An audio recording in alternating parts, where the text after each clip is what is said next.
प्रदेश के मेरठ से इस वक्त की बड़ी खबर सामने आ रही है। पंडित प्रदीप मिश्रा के कथा में कई जो महिलाएं हैं वो घायल हो गई हैं। आपको बताते चले कि पंडित प्रदीप मिश्रा की कथा चल रही है उत्तर प्रदेश के मेरठ में, जिसको लेकर के जो श्रद्धालु हैं वो लगातार उनसे मिलने की कोशिश कर रहे थे। और आज खबर आती है कि शुक्रवार के दिन पंडित प्रदीप मिश्रा के कथा में भगदड़ मच जाती है, जिसकी वजह से कई जो महिलाएं हैं, जो बच्चे हैं वो घायल हो जाते हैं। बताते चले कि मेरठ के इस वक्त की बड़ी खबर सामने आ रही है। आप सभी जानते हैं कि जब भी कहीं पर भी पंडित या फिर कथावाचक लोगों की कथा होती है तो श्रद्धालु इस कदर लीन हो जाते हैं या फिर मिलने के लिए इस कदर जद्दोजहद करने लगते हैं कि उनके ऊपर भी गिरने पड़ने की अगर नौबत आ जाए तो वो गिर पड़ के भी जाते हैं और चाहते हैं कि वो पंडित जी से मुलाकात कर ले।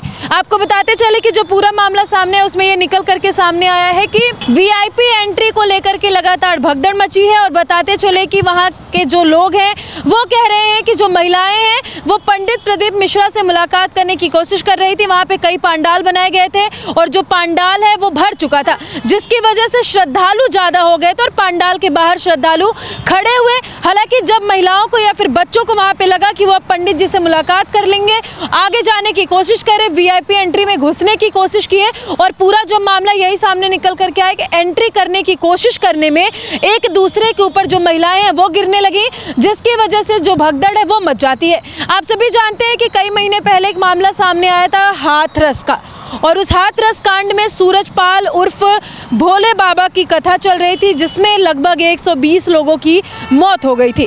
हालांकि अंधविश्वास इस कदर लोगों के अंदर आ जाता है कि वो लोग अपनी जान की परवाह ना करते हुए बाबा या पंडित लोगों के पीछे इस कदर भागने लगते हैं कि उनकी जान चली जाती है।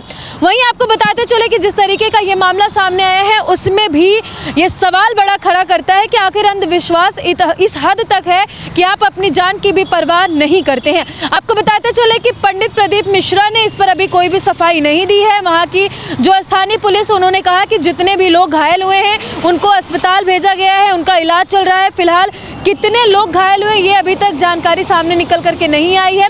वहीं उत्तर प्रदेश के मेरठ से ये जो मामला है, ये जो खबर है वो सामने आ रही है। वहीं आपको ये भी बताते चले कि वहाँ के एसपी ने कहा कि अभी तक जो पूरा मामला है उसमें ये पता नहीं चल पाया कि आखिर किस एंगल से ये पूरा मामला देखा जा रहा है और क्या कुछ वहाँ पे हुआ है। बताते चले कि जो स्थिति वह पूरी तरह से कंट्रोल में है और एसएसपी ने बताया कि घटनास्थल पर कई पुलिस अधिकारी, मेडिकल की टीम, एम्बुलेंस, साथ ही साथ पुलिस के साथ वॉलंटियर भी मौजूद और पूरी व्यवस्था रखी गई है। हालांकि जितने भी लोग घायल उनको तत्काल अस्पताल भेजाया गया है। वहीं आपको ये भी बताते चले कि इस पूरे मामले को लेकर के एसएसपी ने सफाई दी है कि वहां पर पुलिस तैनात थी, लेकिन एंट्री को लेकर के इस कदर लोग बवाल मचाने लगे, इस कदर लोग भगदड़ मचाने लगे कि इस तरीके का जो मामला है वो सामने निकल करके आया है। फिलहाल आपको बताते चले मेरठ की जो बड़ी खबर है वो सामने आई। हालांकि जिस तरीके से कथावाचक लोगों से मिलने के लिए या कथाओं में जा करके जो श्रद्धालु वो अपनी मर्जी करते हैं, वहाँ की व्यवस्था का पालन नहीं करते, वहाँ के रूल का पालन नहीं करते हैं, नियम तोड़ते और एक दूसरे के ऊपर गिरने लगते हैं, भगदड़ मच जाती है, जिसकी वजह से ऐसे मामले सामने आते हैं। तो आपको सोचने की ज़रूरत है कि आप पंडित या कथावाचकों से मुलाकात करिए, उनकी पूजा करिए, लेकिन अंधविश्वास में इतने मत खो जाइए कि आपकी वजह से अन्य लोगों की जिंदगियां जो है वो बर्बाद हो जाए। फिलहाल इस मामले को लेकर के आप क्या कहेंगे, कमेंट सेक्शन में जाकर के जरूर बताइएगा। आगे आपको ऐसी जानकारी देते रहेंगे। सच टॉक्स इस बात की पुष्टि नहीं करता कि इस पूरे मामले में कितनी सच्चाई है। जय हिंद।